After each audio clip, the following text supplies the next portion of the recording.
시간이 조금 지체됐는데 이제 그때 시간이 부족해서 못했던 아이리스 클래시피케이션부터 시작을 해보도록 하겠습니다. 네, 안녕하세요. 여기 제가 그때 완성된 코드를 저번 주에 올려드렸었는데 이제 대략적으로 코드 리뷰를 좀 해드리도록 하겠습니다. 그때 경황이 없어가지고 되게 날림으로 설명한 것 같은데 여기 부분은 다 설명했던 내용이니까 넘어가고 이제 제가 그레디언트 업데이트를 어떻게 짰는지, 그래서 이게 왜 그렇게 되는지를 위에 수식이랑 같이 코드랑 연결 지으면서 보시면 편할 것 같아요. 그래서 일단 먼저 제가 바꾼 부분은 일단 확대를 조금 할까요? 먼저 제가 바꾼 부분이 어디냐면 이 gradient update라는 함수랑 또 여기 밑에 train이라는 함수에 보시면은 여기 weight와 train loss 사이에 gradient를 이제 전체 로스로 나눠주는, 전체 데이터의 개수로 나눠주는 부분이랑 정교화 항을 추가한 부분이 있습니다. 네. 여기를 먼저 설명을 해드리자면 이제 이 그레디언트 업데이트라는 거는 이제 여기 그레디언트 업데이트라고 제가 위에 수식을 써놓은 걸 보시면은 이제 로스 i번째 데이터에 대한 로스를 이제 웨이트로 편미분해 준 값을 이제 그레디언트를 구한 건데, 그 그레디언트를 이제 전부 다 더해 준 거를 그라드 W, 그라드 B라는 변수에 저장을 한 겁니다. 그러면 이 그라드 W와 그라드 B는 이 포문을 지나고 나면 전체 데이터의 모든 각각의 로스를 더한 값이 됐겠죠? 그러면 여기 위에 로스 펑션에 이 여기까지 시그마 li를 한 값이 그 그라디언트에 들어있을 텐데, 이제 우리는 여기서 전체 로스에 대해서 그라디언트를 계산해주고 있는 거기 때문에 n분의 1로 나눠줘야 됩니다. 여기서 n은 이제 트레이닝 데이터를 말하는 거고요. 그래서 이 밑에 보시면은 이제 이 포문이 끝나고 난 다음에 트레인 로스도 이제 트레인 로스를 전부 다 더한 다음에 그 데이터의 개수로 나눠주고 있잖아요. 즉 n으로 나눠주고 있죠, 로스를. 그리고 그 다음에 정교화 항을 추가해줬죠. 이래서 이 W의 그라디언트랑 바이어스의 그라디언트에도 이와 마찬가지인 작업을 수행해 줘야 됩니다. 그래서 이제 트레이닝 데이터의 개수로 그라디언트 W를 나눠줬고 그라디언트 바이어스를 나눠준 거죠. 여기 가운데 여기 그라디언트 W에만 이제 웨이트에다가 정교화 항을 곱한 값에다가 2를 곱한 값을 더해주는데, 이 이유는 이 트레인 로스를 보시면은 이 람다라는 값에다가 정교화 항을 이제 더해줬잖아요. 근데 이 정교화 항은 저희가 예전에도 짰었지만 이제 기억을 조금 되살리셔야 되는데, 웨이트를 제곱해준 값이에요.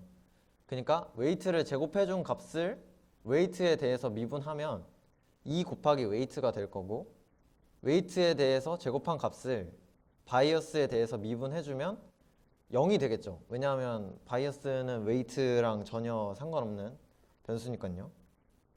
그래서 여기 다시 트레인으로 돌아오면 여기 바이어스는 이 정교화 항에 대해서 아무런 그런 액션도 취해주지 않은 모습인데, 그레디언트는 이제 웨이트에다가 2를 곱한 값에다가 그리고 이제 정교화 항 앞에 붙어있는 람다를 이제 곱해서 더해준 모습입니다.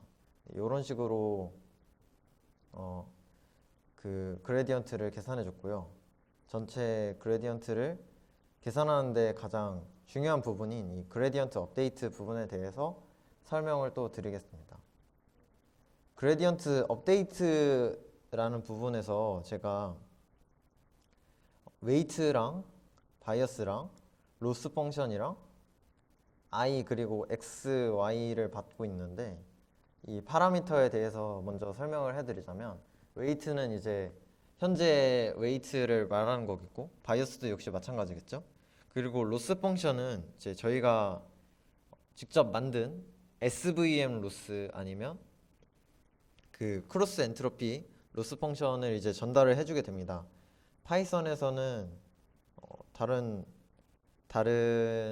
언어에서도 그런지 모르겠지만 파이썬에서는 특이하게 함수를 이제 그 인자로 넘겨줄 수가 있어가지고 여기 트레인이라는 함수에서도 보시면 로스 펑션을 넘겨서 로스 펑션에 이제 SVM 로스나 크로스 엔트로피 로스 같은 걸 집어넣어서 이제 이 인자로 받은 로스 펑션을 실제 함수처럼 이렇게 사용하고 있는 모습을 볼 수 있는데요. 이 로스 펑션을 마찬가지로 그레디언트 업데이트라는 함수에다 넘기면 이제 이 그레디언트를 로스 펑션에 따라서 어떻게 업데이트를 할지 이 친구가 알아서 생각을 해줍니다. 생각을 해주는 거를 이제 제가 짰는데 여기 그리고 그 로스 펑션에 대한 설명은 여기까지 하도록 하겠고 i는 뭐냐면 이게 몇 번째냐 라는 거를 나타내고 있는 거예요. 그래서 트레인 x와 트레인 y를 계산을 할 때 정확히 어떤 거를 써야 하는지를 쓰려고 처음엔 넣었는데 이 x랑 y에 트레인 x와 트레인 y를 넣어주면 사실 이 i라는 값은 필요가 없는 값이겠죠. 네, 그래서 잠시만요. 그래서 여러분들이 헷갈리실 수도 있을까봐 i를 한번 지워보도록 하겠습니다. 여기에 트레인 x 대신에 x를 넣어주고 트레인 y 대신에 y를 넣어주면 아마 해결이 될 것 같네요. 이런 식으로 하면 될 것 같습니다. 네, i는 없던 걸로 치고요. x랑 y는 지금 현재 트레인 데이터에 대한 그 라벨을 같이 넘겨주는 건데 이 데이터와 라벨을 넘겨줘야 어떠한 부분에 어떠한 로스를 어떠한 부분에 이제 그레디언트를 업데이트 시킬지 알 수 있잖아요. 왜냐하면 저희가 로스 펑션을 디자인할 때 이제 만약에 정답 라벨이면은 정답 라벨에 대해서 이제 정답 라벨 스코어의 가장 큰 값이 정답 라벨일 때는 로스 펑션을 업데이트하지 않는 로스 그레디언트를 업데이트하지 않는 방향으로 가고 만약에 스코어의 가장 큰 값이 정답과 다르다 하면은 이제 그 차이만큼 로스를 계산해서 그레디언트를 업데이트 해주는 방향으로 가야 우리가 원하는 모델을 만들어낼 수 있는 거잖아요. 그래서 이제 정답 레이블과 정답이 아닌 레이블에 대해서 그레디언트를 따로 계산해 주게 됐었는데 이제 그 목적에 맞게 하려면 저희가 정답 라벨이 뭔지 알고 있어야겠죠. 그래서 정답 라벨 y도 같이 넘겨주고 있습니다. 그래서 저는 어떻게 했냐면 이 SVM 로스 같은 경우에는 지금 보시면은 만약에 이게 이 괄호 안에 있는 게 무슨 뜻이냐면 스코어 J번째 스코어와 yi 그러니까 정답인 스코어를 뺀 값에다가 1을 더한 값이 만약에 0보다 크다 하면 1이다 아니면 0이다 라는 뜻이거든요. 이게 그리고 여기 밑에도 보시면은 S 스코어 J번째 라벨의 스코어와 정답 라벨의 스코어를 뺀 값에 1을 더해서 만약에 그게 0보다 크면 2를 더한다 라는 뜻이거든요. 그래서 따지고 보면 이 1에다가 결국에는 이 트레인 x, 그러니까 xi를 곱하게 되니까 여기를 보시면 일단 먼저 위에 두 줄만 보면은 그레디언트 w에 만약에 로스가 0보다 크다라고 돼 있는데, 이 로스는 뭐냐면 요거를 말하는 겁니다. 요 스코어에서 이거를 뺀, 정답 스코어를 뺀 값에 1을 더한 값 해서, 이 로스가 만약에 0보다 크다면 그레디언트 이제 y번째에는 빼기 2 곱하기 x라고 했어요. 예, 왜 그런 거냐면 여기에 이제 정답 라벨이 요거가 되기 때문에 이제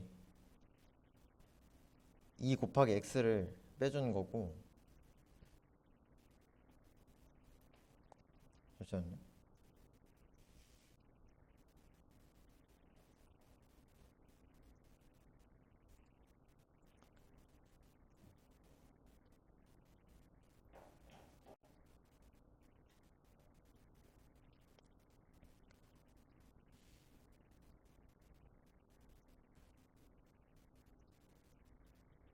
지금 약간 멘붕이 왔는데, 잠시만요.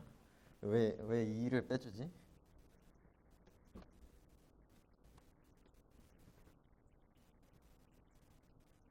지금 약간 멘붕이 와서 일단 먼저 크로스 엔트로피를 먼저 설명을 해드릴게요.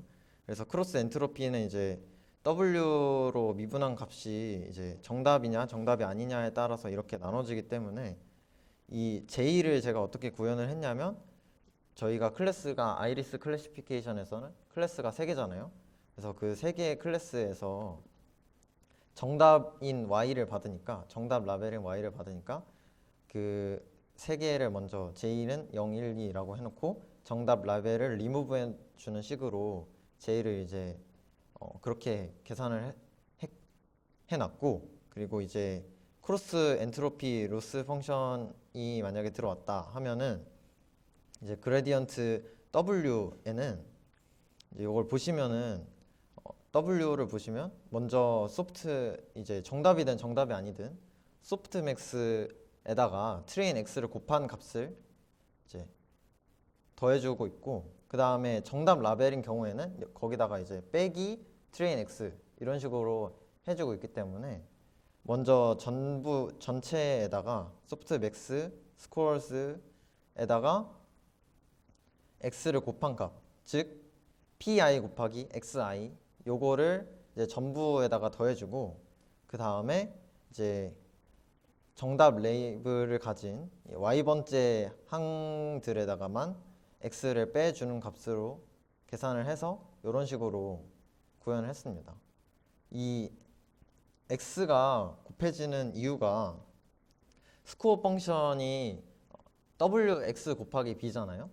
그거를 이제 웨이트로 편미분을 하면은 x가 돼가지고 이제 x가 곱해지는 건데, 그러면 스코어 펑션이 wx 곱하기 b니까 그거를 바이어스로 편미분해주면 1이겠죠? 그래서 이 웨이트의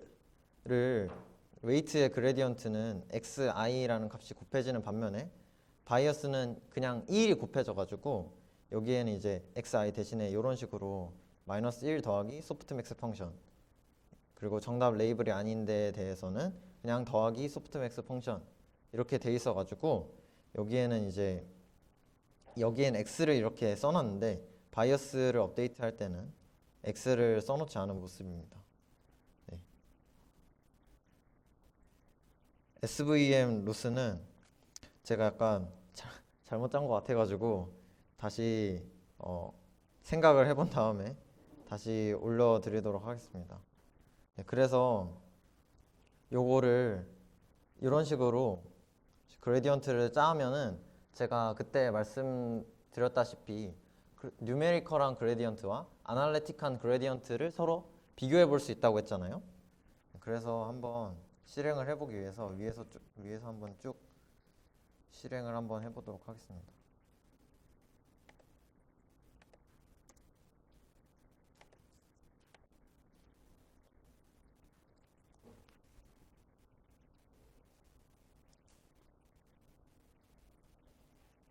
이게 컨트롤 F9을 누르면 전체가 실행이 되거든요. 여기는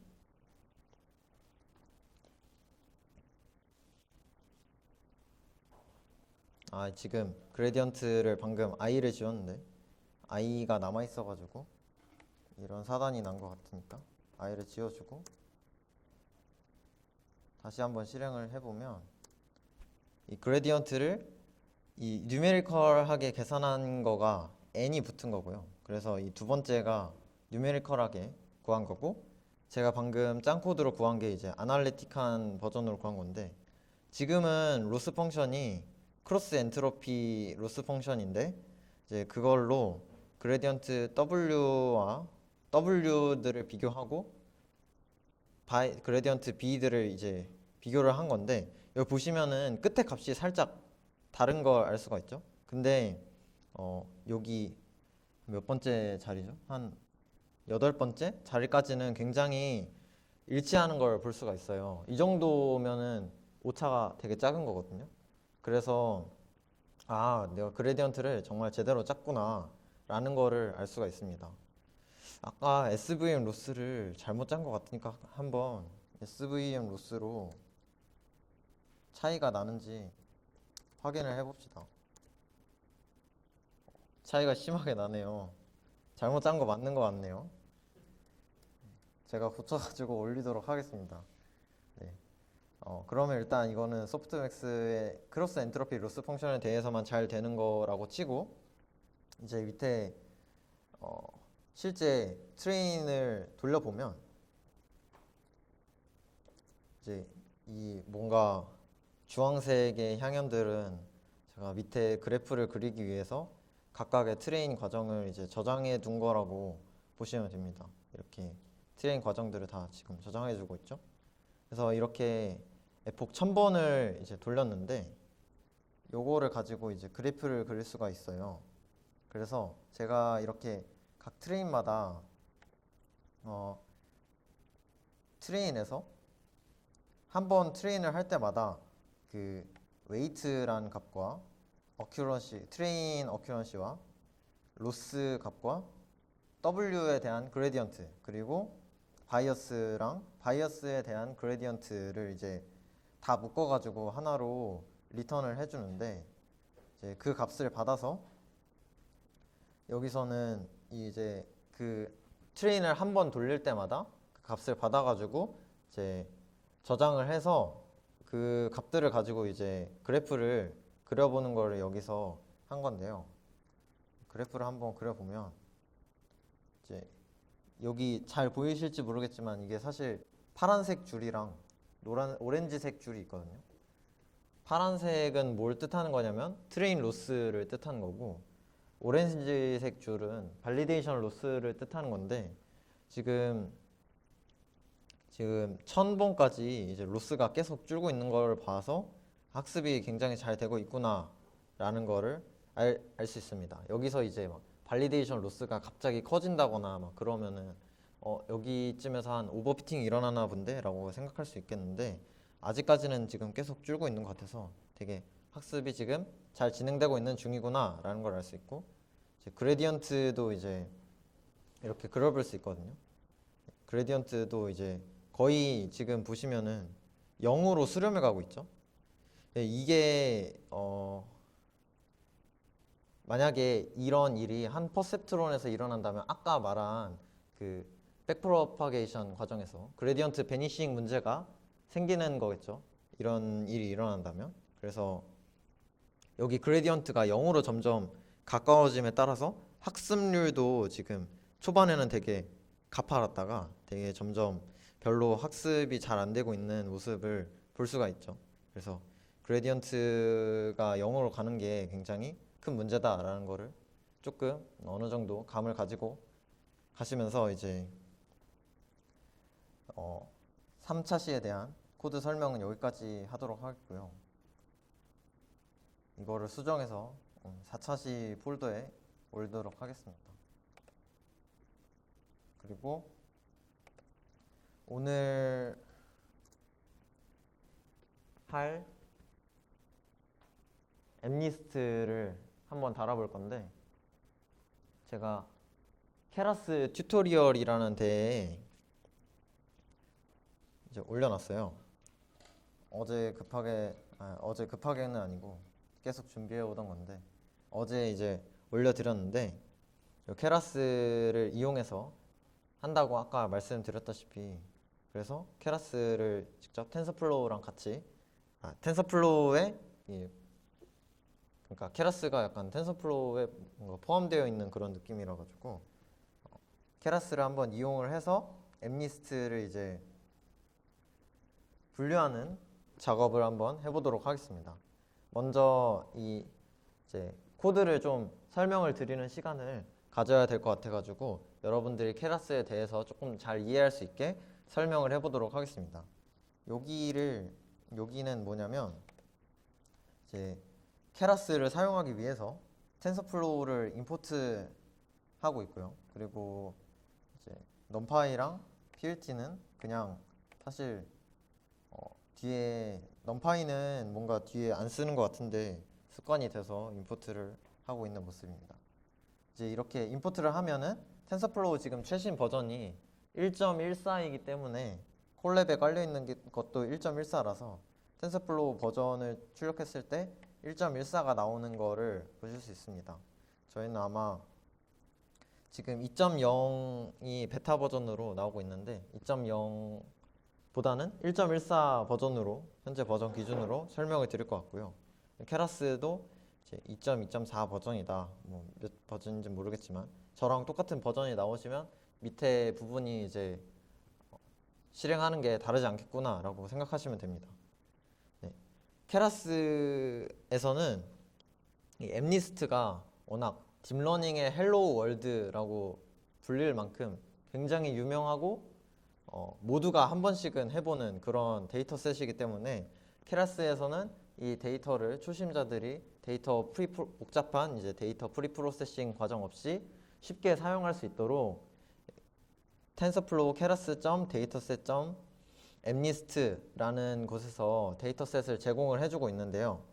여기에 있는 데이터셋을 mlist라고 하고, 이 mlist.load 데이터를 하면 이제 트레인 데이터와 테스트 데이터가 자동으로 이제 분리가 돼서 나옵니다.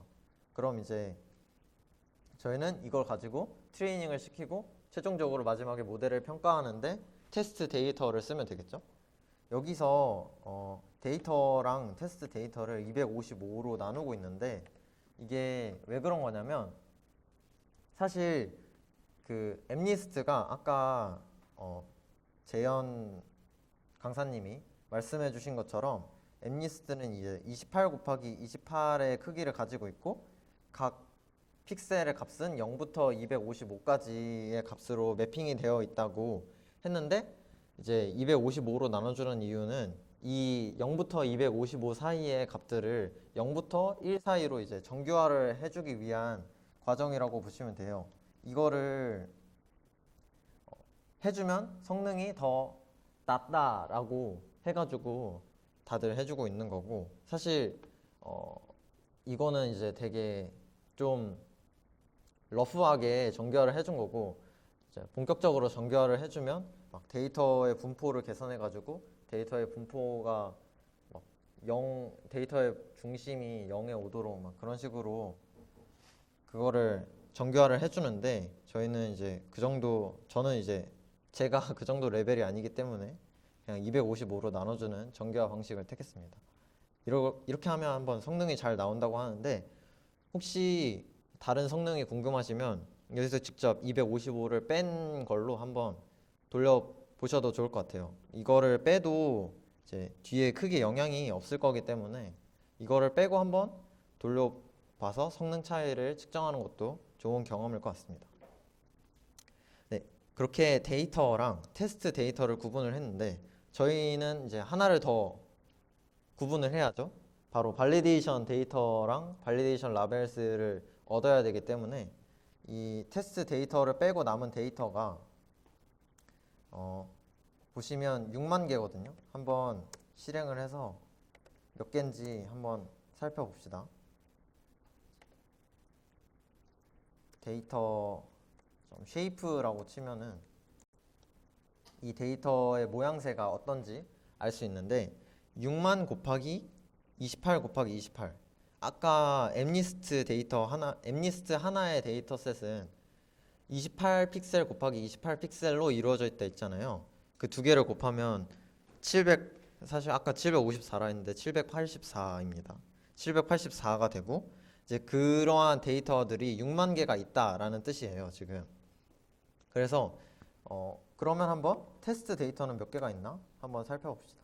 테스트 데이터 점 쉐이프라고 치면 10,000개 곱하기 28 곱하기 28 이라고 돼 있죠. 그러면 테스트 데이터는 10,000개 있고 그 외의 데이터는 6만 개가 있구나. 그러면 발리데이션 데이터는 몇 개쯤으로 하는 게 좋을까요? 제가 예전에 말씀을 안 드렸던 것 같은데 한 테스트 데이터의 개수랑 비슷한 정도 수준으로 하면 괜찮거든요. 그래서 데이터가 6만 개가 있으니까 트레인 데이터로 5만 개를 쓰고 발리데이션 데이터로 10,000개를 쓰는 식으로 해보도록 하겠습니다. 그래서 여기 지금 트레인 데이터를 데이터 5만 개까지의 데이터로 나눠준 모습이고 라벨스도 마찬가지죠. 그리고 발리데이션 데이터도 5만 개부터 자르는 거니까 이제 뒤에 10,000개가 있겠죠. 한번 체크를 제대로 나눠줬는지 체크를 해보도록 합시다. 트레인 데이터 점 쉐이프라고 입력하면 5만 개라고 제대로 나오죠. 발리데이션 데이터도 제대로 나눠졌는지 확인을 해보면 10,000개라고 제대로 나오니까 이게 제대로 나눠졌구나 라고 생각을 할 수 있겠습니다. 네, 이런 식으로 데이터를 받으면 꼭 거치는 그런 과정이 있는데 이런 데이터를 얻으면 데이터를 한번 내 눈으로 이건 어떻게 생긴 데이터다 라는 거를 알아야 되기 때문에 비주얼라이즈 하는 과정이 필요합니다.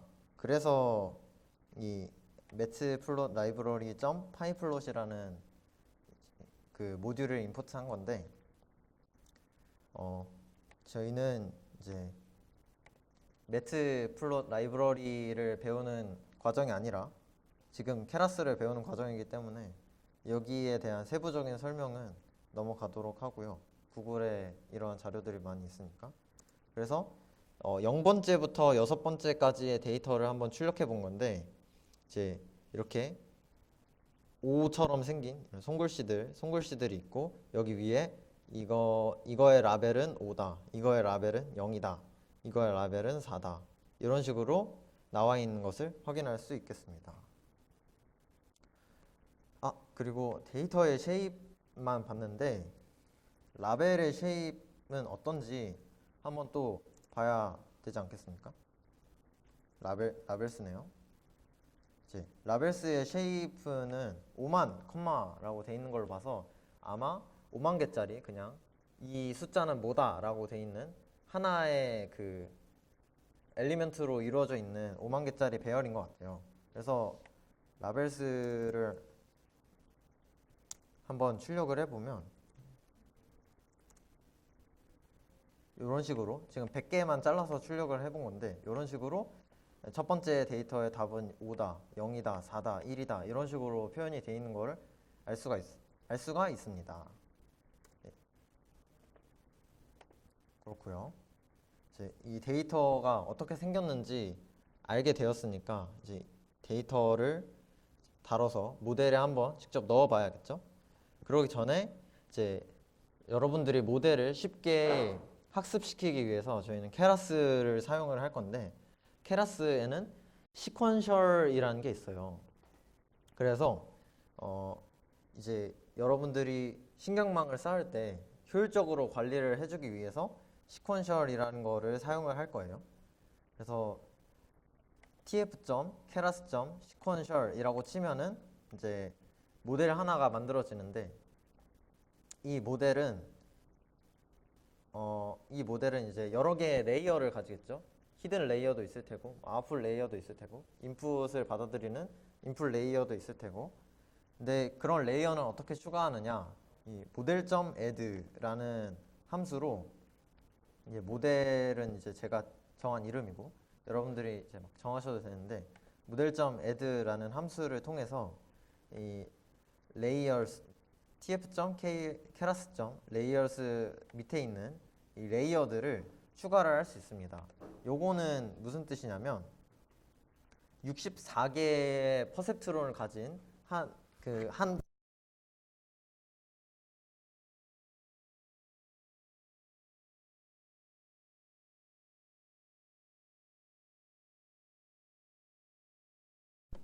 아, 아. 64개의 층을 가진 히든 레이어를 하나 추가를 하는데, 그 레이어의 액티베이션 펑션은 렐루이다 라는 뜻이고요. 여기도 이런 거를 한 번 더 추가해주면 이제 지금 64개짜리 레이어가 두 개 있겠죠? 그게 이제 64개랑 64개가 막 다 fully connected라고 하는데, 이 다음 층에 있는 레이어 하나가 이전 층에 있는 레이어 64개랑 전부 다 연결이 되어 있을 겁니다. 그런 fully connected 레이어를 추가하는 게 dense layers.dense라는 거고요. 여기서는 이제 소프트맥스 액티베이션으로 소프트맥스를 사용했는데, 그러니까 저희가 소프트맥스 펑션으로 분류를 해야 되는데, 분류를 하려면은 지금 엠리스트에 있는 분류를 몇 개를 해야 되는지 먼저 파악을 해야 되겠죠. 근데 이게 보면은 이제 손글씨로 숫자를 분류하는 거잖아요. 숫자가 0부터 9까지 있잖아요. 그래서 총 클래스의 개수는 10개라는 걸 알 수가 있겠죠. 그래서 여기서는 이제 소프트맥스로 그 확률을 이 어떤 숫자일 것이다 라는 확률을 10개로 이제 매핑을 해주는 모습입니다.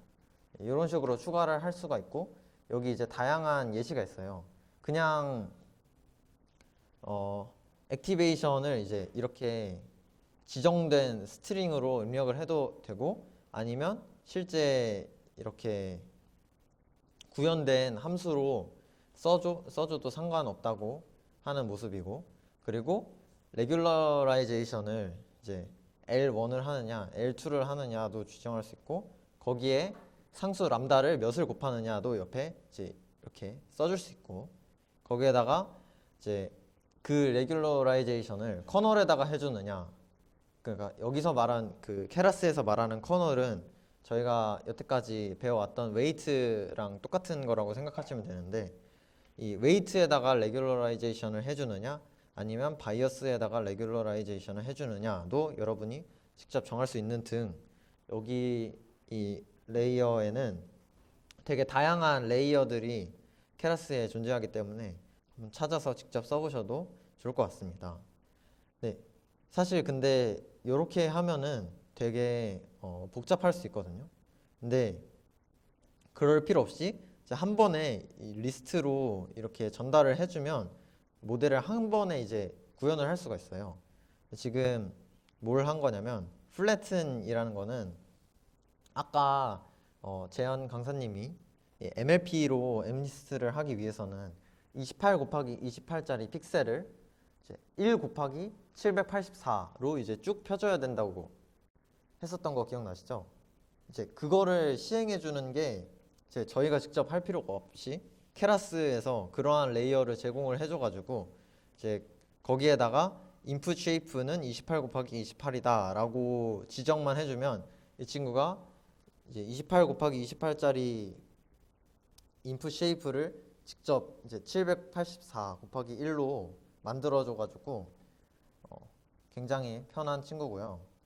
이 쭉 늘려주는 거, 그러니까 플래튼 해주는 거를 하나 추가하고, 그 다음에 64개짜리 히든 레이어로 64개짜리 그 히든 레이어를 추가하고, 거기에 액티베이션은 지금 렐루를 취해준 모습이고요.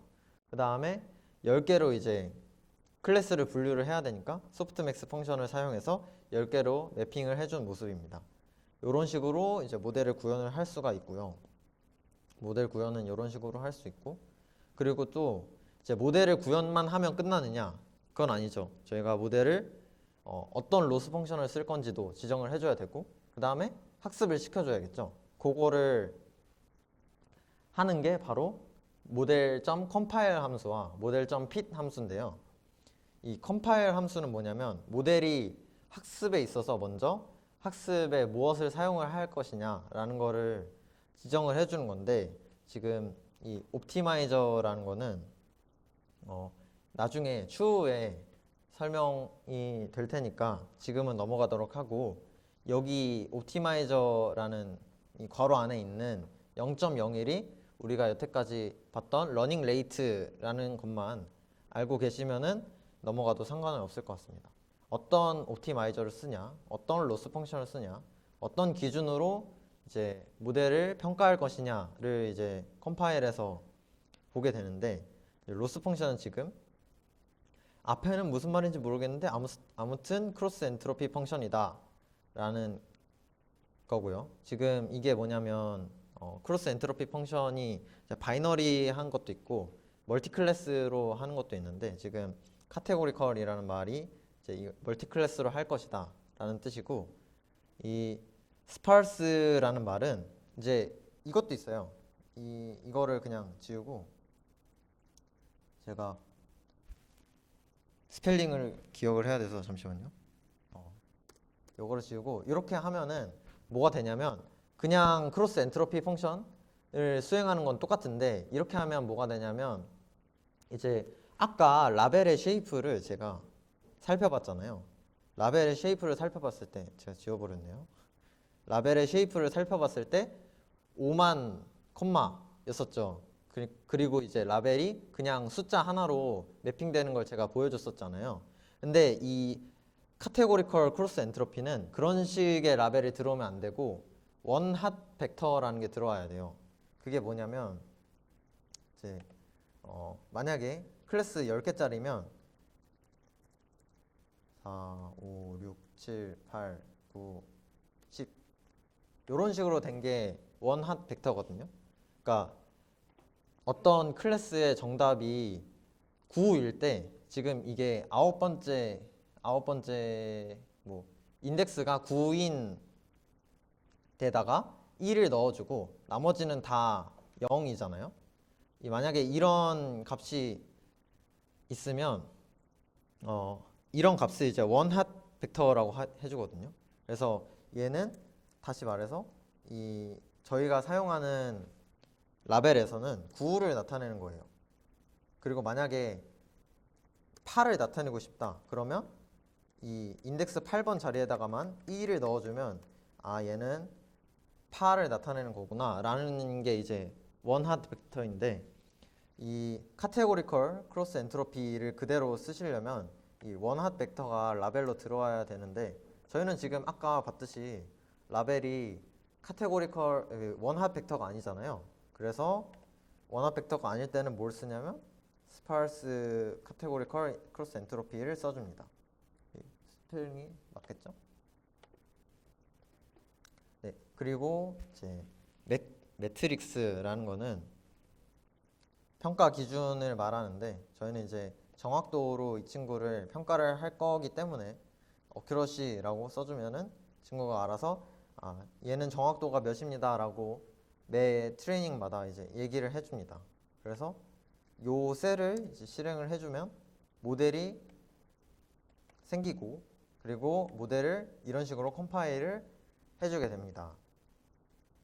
네, 그리고 이렇게 학습하기 전에 뭐 해줘야 될 거 세팅들을 이제 다 해줬잖아요.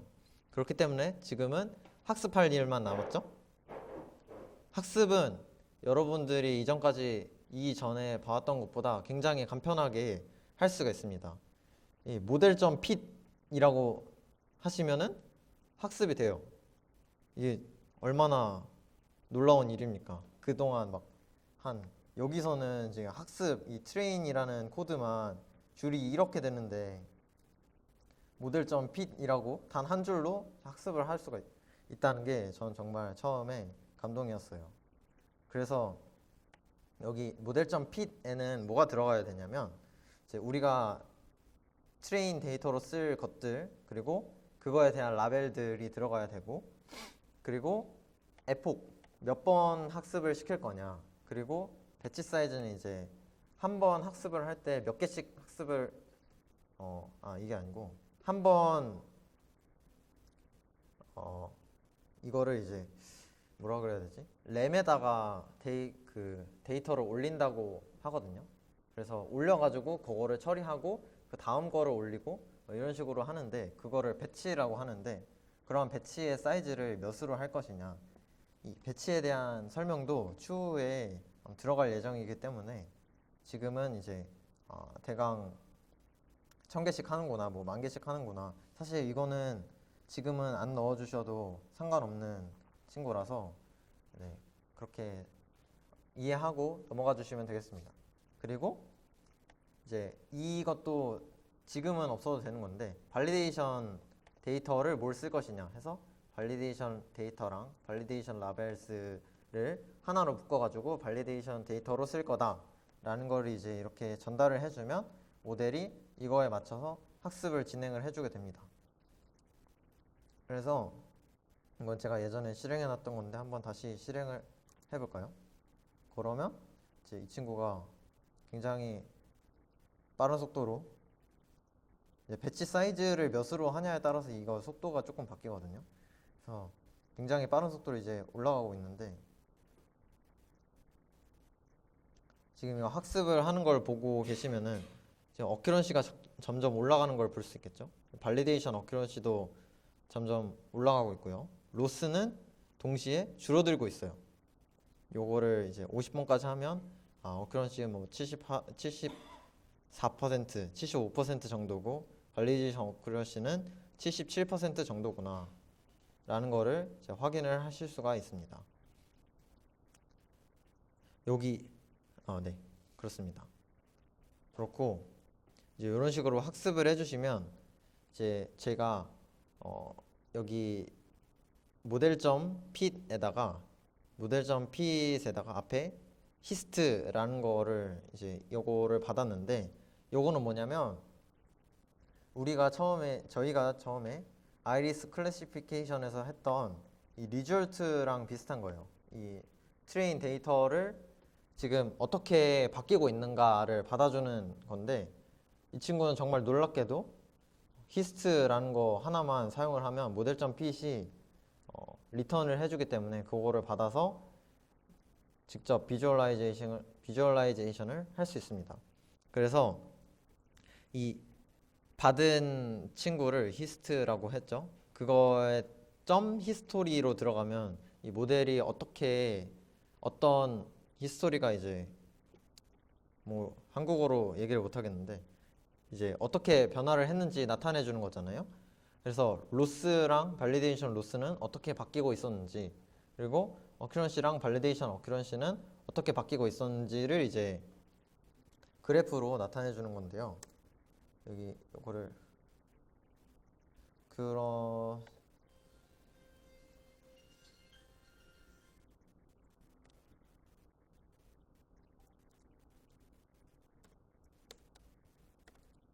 여기 어큐런시라고 해서 지금 에러가 난 것 같은데 원래는 ACC였으니까 한번 ACC로 해볼게요. 잘 되네. 이렇게 이제 출력을 하면 트레인 로스랑 발리데이션 로스가 굉장히 잘 내려가고 있고 트레인 어큐런시랑 발리데이션 어큐런시도 마찬가지로 수렴을 하고 있다라는 거를 볼 수가 있겠습니다. 요거를 만약에 지금은 에폭을 50번 돌렸잖아요.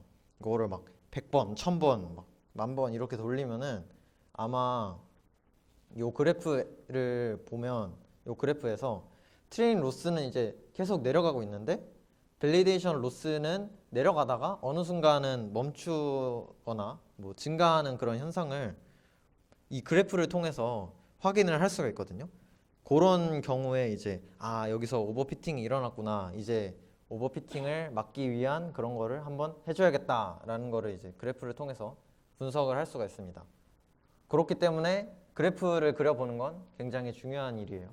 그래서 이런 그래프를 그려봐야 이제 내가 지금 학습이 제대로 되고 있는가, 혹시 오버피팅이 되고 있는 건 아닌가, 이런 거를 알 수가 있습니다. 그리고 나서 이제 모델점 evaluate라는 걸로 모델의 성능을 평가를 할 수가 있는데요.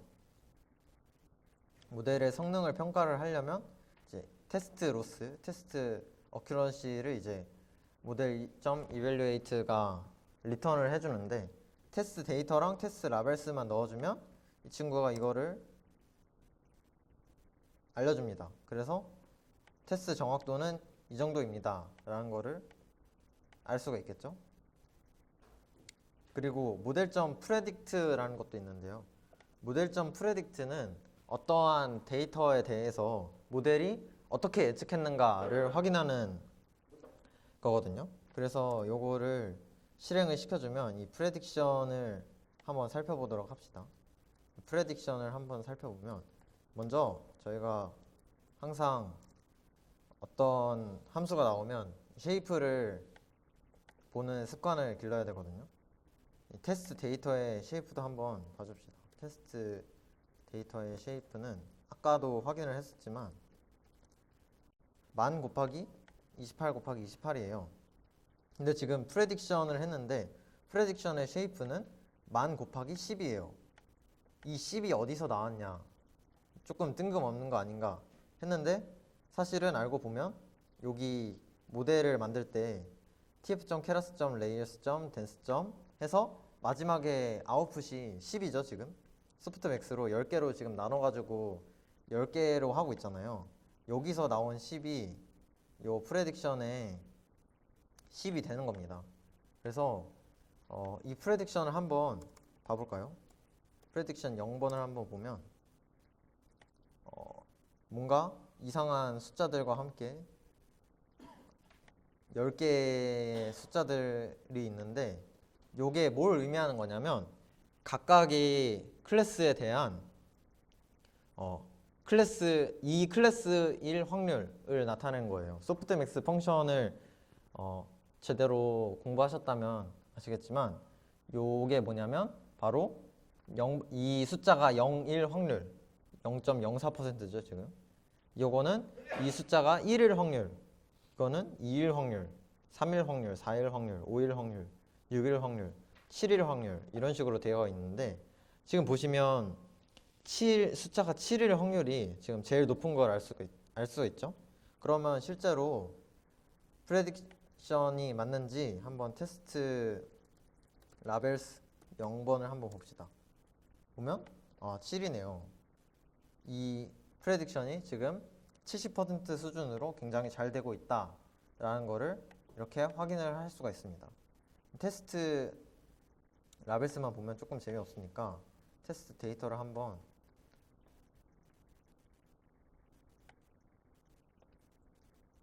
그려보도록 합시다. 테스트 데이터를 한번 그려보면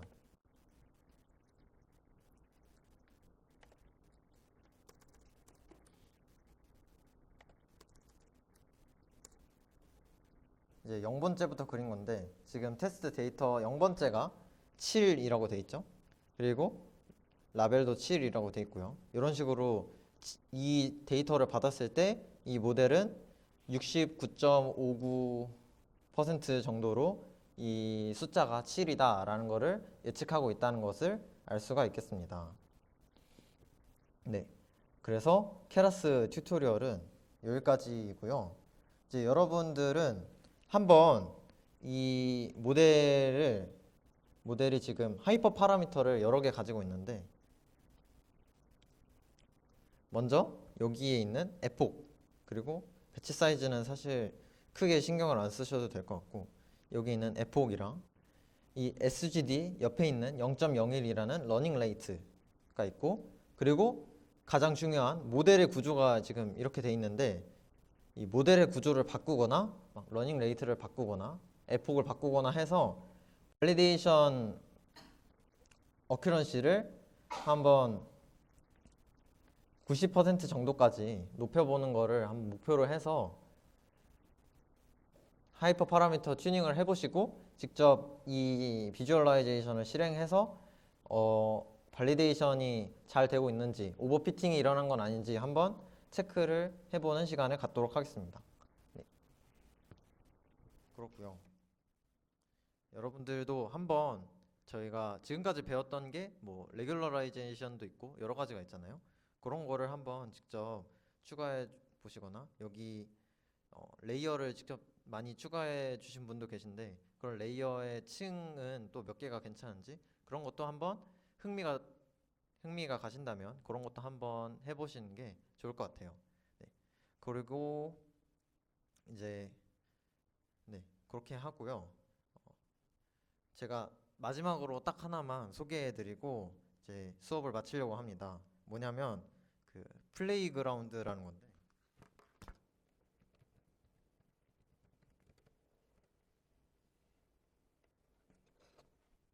요 텐서플로우 플레이그라운드라고 치면 텐서플로우에서 직접 만든 요게 있거든요. 요게 뭐냐면 막 직접 히든 레이어도 여러 개 막 추가할 수 있고 이 피처를 어떤 거를 넣어주냐 또 직접 정할 수 있고 데이터의 분포를 어떻게 할 것이냐 또 막 정해가지고 미리 여기서 한번 실험을 돌려보는 거예요. 액티베이션 펑션은 뭘로 하지? 렐루로 하고 러닝 레이트는 뭘로 하지? 0.01 정도로 하고 레귤러라이제이션도 정할 수 있고 레이트도 정할 수 있고 뭐 리그레션도 있는데 리그레션은 하나밖에 없어가지고 이런 식으로 해가지고 실행을 하면 이제 에폭이 알아서 올라가면서 이 친구가 이렇게 분류를 해주는 모습이 보이죠.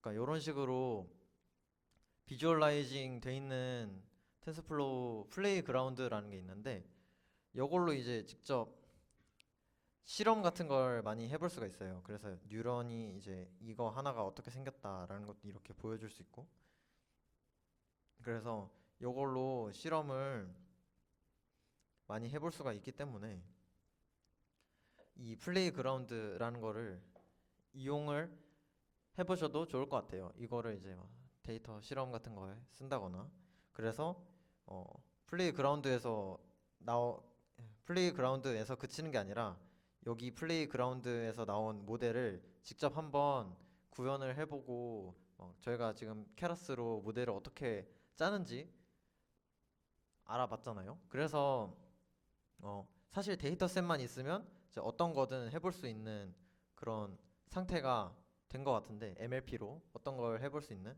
그래서 이런 XOR 문제를 어떻게 짜볼 것이냐라는 거를 이제 여러 가지 실험도 해보시고 그리고 막 테스트랑 트레이닝 로스도 줄여보시고 그거를 플레이그라운드에서 끝나는 게 아니라 실제 케라스로 배운 거를 코드로 막 옮기는 과정도 되게 재밌을 것 같아요. 그래서 제가 오늘 끝나고 나서 이 아까 실패했던 아이리스 클래시파이케이션 SVM 로스를 고치는 것뿐만 아니라 이제 XOR 데이터셋을 한번 제가 찾아가지고 올려드릴 테니까 그 데이터셋을 가지고 이거를 한번 플레이그라운드에서 놀고 거기서 코드를 구현해 보시는 거를 해보셔도 좋을 것 같아요. 그거는 이제 옵셔널한 선택사항으로 여러분들이 흥미가 가시면 해보시는 것도 추천합니다. 네, 이렇게 플레이그라운드를 소개해드리면서 오늘 수업은 여기서 마치도록 하겠습니다. 내일 2시 여기서 또 봬요. 와주실 거죠? 감사합니다.